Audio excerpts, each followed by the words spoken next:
The premise of Dr. Stone is rebuilding modern technology from the ground up, and I thought there might be more books on the subject and the idea might be a bit played out, but a lot of the books in the sort of the survivalist genre, for example, don't fall into the Dr. Stone sort of philosophy. You see, survivalism seems to have two kind of camps. One's about collecting supplies now that you might use once society does collapse, and the other camp seems to be being thrown out into the wilderness and having to just fend for yourself, making what you can until people are able to come and rescue you.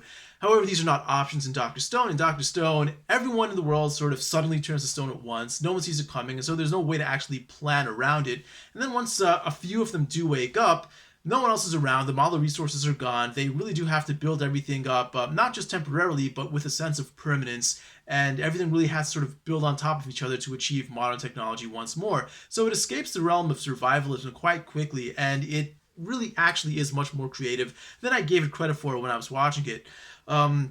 I think that the most really interesting thing about the show is just how ambitious it is. You know, when you consider human history and all of the progression of inventions that came along since the dawn of civilization, Dr. Stone does things in some very different orders. Like, the final thing that they do try to invent is just so unexpected in a modern Stone Age. Like, I don't want to spoil anything, but the sort of technology that they try to develop so quickly when you consider that they just woke up from stone a few years earlier, it's so ambitious that it still kind of blows me away. So that's really the strongest point of the show, just how conceptually interesting it is. Now, with that said, it's conceptually very interesting. Some of the execution does get a bit dull because this is real science, not science fiction, and so things do have to make sense, they do have to be explained, and it does turn into a bit of a science lecture at times. So I think when they decide what materials they need and they actually have to find these materials, I think that part is very interesting. But once they gather the materials and have to actually build things,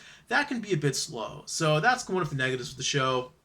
The characters for the most part are just role players, and that's fine. I talk about this quite a bit. You don't always need deep or well-developed characters. They just need to play their roles properly. Like, the main character is really the only one I would consider actually really interesting, and everyone else, he just kind of uses them to push forward with his scientific progress. So that much is fine. I don't really care the characters aren't really deep, but at the same time, I can't give you much credit for that either. The characters, they're just, I guess, average overall. The character designs, man, the lips are kind of fucked up, so I don't really care for that. And otherwise, I would say I really hope there's a second season because they seem to stop just before a really interesting point.